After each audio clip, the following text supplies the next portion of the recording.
अस्सलामुअलैकुम प्यारे दोस्तों, कैसे हैं आप सब। Welcome back to the storytellers. यार मैं देखती हूँ कि आप लोग मेरी कहानियाँ तो बहुत शौक़ से सुनते हैं, लेकिन सब्सक्राइब करना भूल जाते हैं। ये थोड़ी ज़्यादती है ना। अगर आपको मेरा काम पसंद आता है तो प्लीज़ चैनल को सब्सक्राइब करके अपनी सपोर्ट दिखाएं, ताकि मैं आपके लिए ऐसी ही मज़ीद रूह कांप देने वाली कहानियाँ लाती रहूँ। तो अब मज़ीद वक्त ज़ाया नहीं करते, चलते हैं आज की वीडियो की तरफ।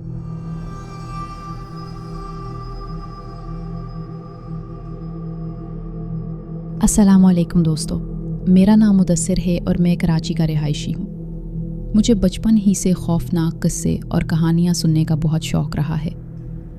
हम एक जॉइंट फैमिली में रहते हैं और हमारे घर का ये मामूल है कि रात के वक्त जब सब मर्द हजरात अपने कामों से फारिग हो जाते हैं तो घर के सहन में महफिल जमती है।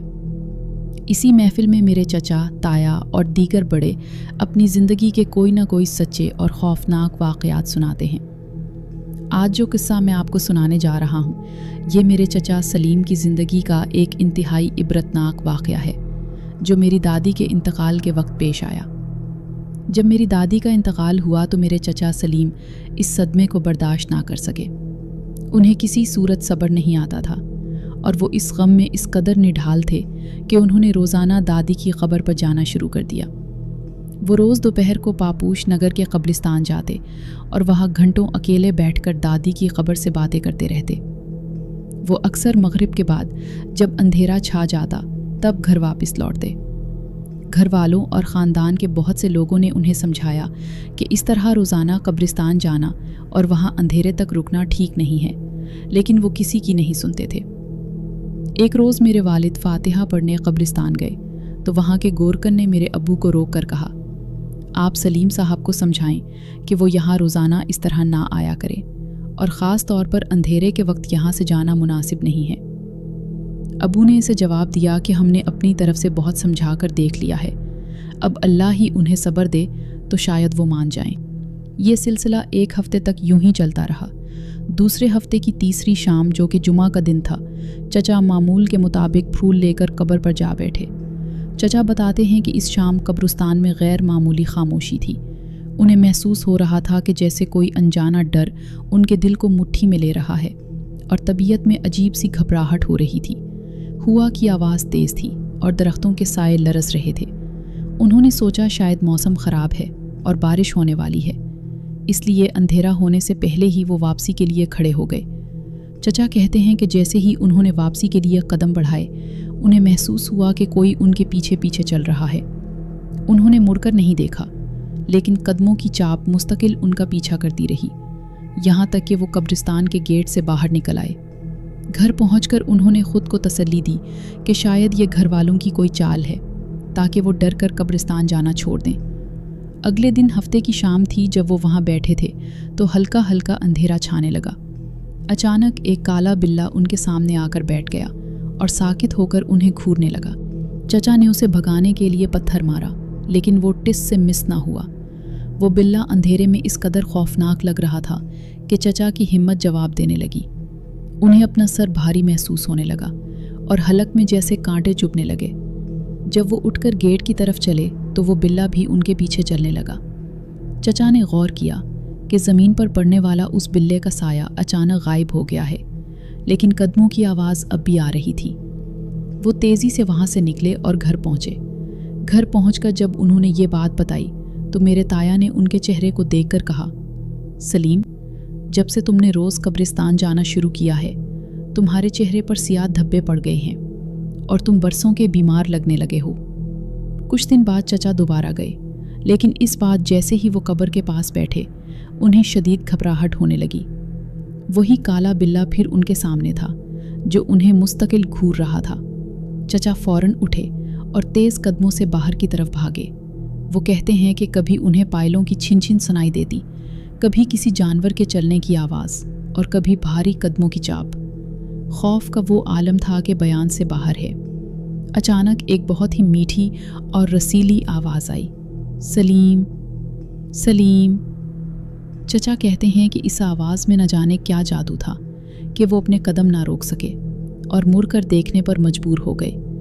जब वो मुड़े तो उनकी आंखों ने वो मंजर देखा जिसने उनकी जान निकाल दी।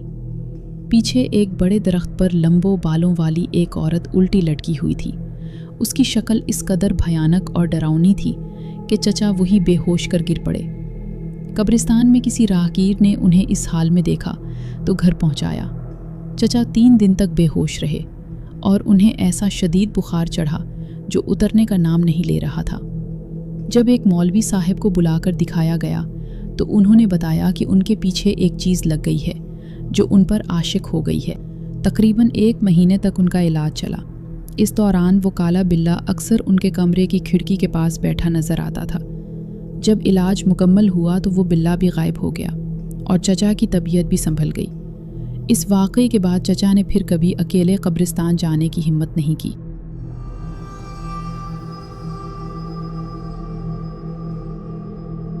السلام علیکم، میرا نام فیضان ہے اور میں شروع میں ہی یہ بات بتا دینا چاہتا ہوں کہ میں اپنی فیملی کے ساتھ نہیں رہتا۔ میں اس وقت ایک کرائے کے گھر میں رہتا ہوں جو میری فیملی سے کچھ ہی کلومیٹر کی دوری پر ہے۔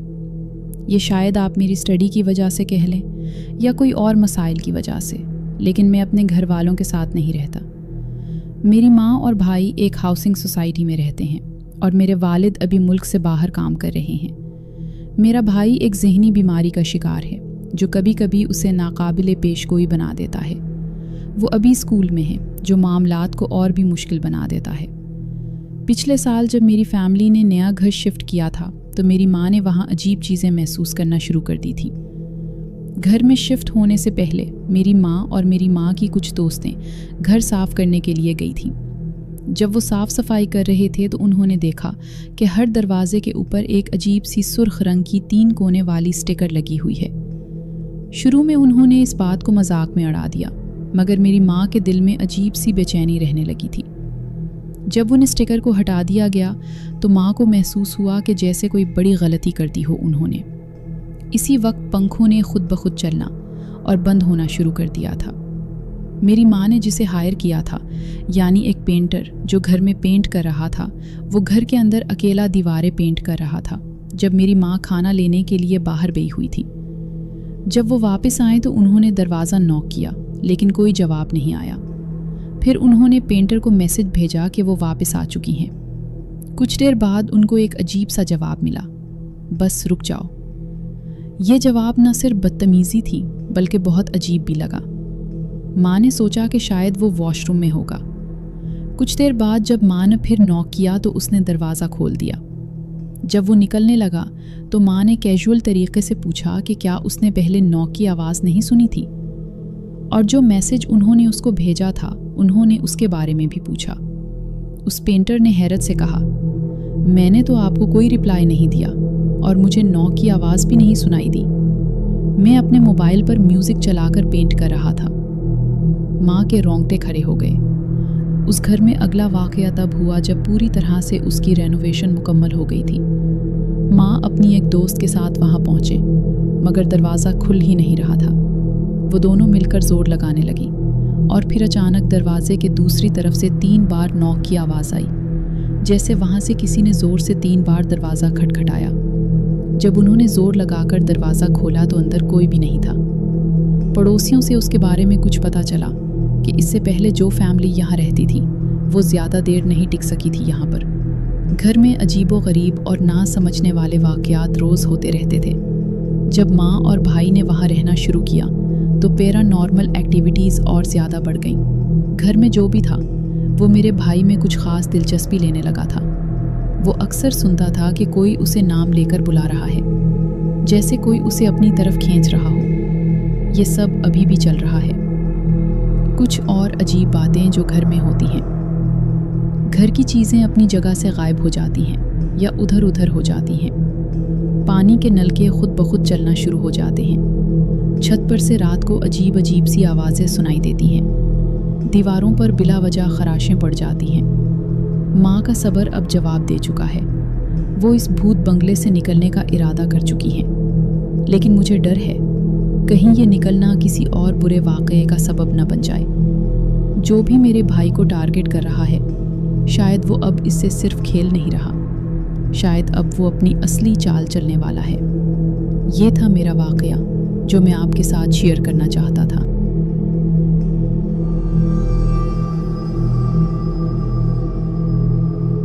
अस्सलामु अलैकुम। मेरी शादी को सिर्फ 3 महीने हुए थे जब मुझे एक नया घर लेना पड़ा। मैं और मेरी बीवी राबिया कराची के एक पुराने अपार्टमेंट में रहते थे, लेकिन जगह छोटी थी और राबिया हमेशा कंप्लेन करती थी कि एक बड़ा घर होना चाहिए। मैं एक प्राइवेट कंपनी में काम करता हूँ और मेरी सैलरी इतनी भी बुरी नहीं थी कि एक बेहतर घर अफोर्ड ना कर सकूँ, लेकिन नए घर का ख्याल मुझे हमेशा थोड़ा डराता रहा है। पता नहीं क्यों मुझे नए घर में बसने का आइडिया कभी पसंद नहीं आया, लेकिन राबिया की खुशी के लिए मैंने एक अच्छा एरिया ढूंढना शुरू कर दिया। क्लिफ्टन, गुलशन जैसे कई जगहें देखी, लेकिन जो घर हमें सबसे बेहतर और बजट में लगा वो एक पुरानी कॉलोनी में था। इस कॉलोनी का नाम मैं मेंशन नहीं करूँगा। वो एरिया थोड़ा सुनसान था, लेकिन घर बहुत ही स्पेशियस था। 3 बेडरूम्स, एक बड़ा लाउंज और एक खूबसूरत सा लॉन भी था। सब परफेक्ट लग रहा था। बस एक बात अजीब थी। जब मैं और राबिया पहली दफ़ा उस घर को देखने गए तो एक पड़ोसी, एक बूढ़ा अंकल जो फ़ौरन सामने वाले घर से निकला, हमें अजीब तरीके से देख रहा था। वो जब मैंने उनसे पूछा कि यहाँ का एनवायरनमेंट कैसा है तो उन्होंने सिर्फ इतना कहा, बेटा घर अच्छा है लेकिन हर जगह किसी के लिए नहीं होती। उस वक्त मुझे लगा शायद बस पुरानी सोच वाले अंकल हैं जो नए लोगों को पसंद नहीं करते। मैंने बात ज़्यादा सीरियसली नहीं ली और घर ले लिया। शुरू के कुछ दिन, पहले 3-4 दिन सब कुछ ठीक था। हम नए घर को सेट कर रहे थे, नए फर्नीचर और नए पर्दे लगा रहे थे। राबिया खुश थी और बस ये देखकर मुझे भी सुकून मिल रहा था। लेकिन छठा दिन आते ही अजीब चीज़ें शुरू हो गईं। सबसे पहला वाक़या एक रात को हुआ, जब राबिया किचन में रात के तकरीबन 12 बजे पानी लेने गई थी। वापस आई तो उसका चेहरा सफ़ेद पड़ चुका था। किचन की विंडो के बाहर कोई खड़ा था। मैंने फ़ौरन जाकर चेक किया, कोई नहीं था वहाँ पर। मैंने कहा कि शायद कोई वहम या दरख्त का रिफ्लेक्शन होगा, लेकिन राबिया ज़िद कर रही थी कि उसने सच में किसी को देखा है। मैंने उसकी बात को नज़रअंदाज कर दिया, लेकिन दूसरी रात जब मैं लेट नाइट ऑफिस से वापस आया तो मुझे खुद घर में कुछ अजीब महसूस हुआ। जब मैं दरवाज़ा खोल रहा था तो मुझे क्लियर आवाज़ आई। कोई अंदर से धीमी आवाज़ में बात कर रहा था। कोई अंदर बिल्कुल आहिस्ता आहिस्ता चल रहा था। मैं एकदम से जम गया। मुझे समझ नहीं आया कि अंदर कोई कैसे हो सकता है। राबिया तो अपनी माँ के घर गई थी। मैंने हिम्मत की और धीरे से अंदर घुसा। हर जगह अंधेरा ही अंधेरा था। मुझे लगा शायद कोई चूहा या जानवर होगा, लेकिन जैसे ही मैं लाउंज से गुजरा एक हल्की सी हंसी सुनाई दी, और ये कोई आम हंसी नहीं थी। ये एक अजीब बुरी तरीके से गुनगुनाने वाली औरत की हंसी थी। मुझे लगा शायद मेरे दिमाग का वहम है, लेकिन जैसे ही मैं बेडरूम की तरफ बढ़ा, दरवाज़ा धीरे से हिलता नजर आया, जैसे कोई अंदर से उसे धक्का दे रहा हो। मेरी सांस अटक गई। मैंने ज़ोर से दरवाज़ा खोला, लेकिन अंदर कोई नहीं था, और ये सिर्फ शुरुआत थी। अगले कुछ दिनों में ये सब चीज़ें बढ़ गईं। कभी बेड के नीचे से गिरती चीज़ों की आवाज़ आती, कभी रात के 3 बजे दरवाज़ा खुद ब खुद खुल जाता, कभी राबिया को लगता कि कोई उसे देख रहा है। एक रात जब मैं और राबिया सो रहे थे तो अचानक मुझे महसूस हुआ कि कोई मेरे सर के बिल्कुल करीब खड़ा है। जब अचानक आँख खुली तो एक परछाई सी दिख रही थी, बिल्कुल बेड के पास। लेकिन जैसे ही मैंने बेड के पास वाला लैंप चलाया, वहाँ कोई नहीं था। इस रात के बाद राबिया ने जिद पकड़ ली, मुझे यहाँ नहीं रहना, ये घर ठीक नहीं है। मुझे भी कुछ अजीब लगने लगा था, इसलिए मैंने पड़ोसी अंकल से दोबारा पूछा। उन्होंने सिर्फ एक बात कही, बेटा, इस घर में जो पहले रहता था उसकी बीवी ने यहाँ अपनी जान दे दी थी। रात के 3 बजे अब भी उसकी रूह घूमती है। और ये सुनकर मेरे हाथ पांव ठंडे पड़ गए। इसी दिन हमने फैसला किया कि हमें ये घर छोड़ देना चाहिए। अगले 1 हफ्ते के अंदर हमने नया किराए का घर ढूंढ लिया, और जब हम फाइनल दिन अपनी चीज़ें पिक कर रहे थे तो घर के एक कोने से एक पुरानी तस्वीर मिली। एक औरत की तस्वीर जो बिल्कुल वैसी ही दिख रही थी जैसे राबिया के कहने पर किचन के बाहर कोई था। उसकी आंखें सीधा जैसे हमें घूर रही हों, जैसे कह रही हों, तुम कहीं भी चले जाओ, मुझसे पीछा नहीं छुड़ा सकते। अब आज भी जब कभी कभी रात के 3 बजे आँख खुलती है तो महसूस होता है कि जैसे कोई मुझे देख रहा है। इस घर से दूर चले गए हैं हम, लेकिन आज भी लगता है कि कोई ना कोई हमारे आसपास ही है। ये था मेरा एक छोटा सा वाकया जो मैं आपके साथ शेयर करना चाहता था। अगर आगे कुछ ऐसा हुआ तो मैं ज़रूर आपके साथ दोबारा शेयर करूँगा।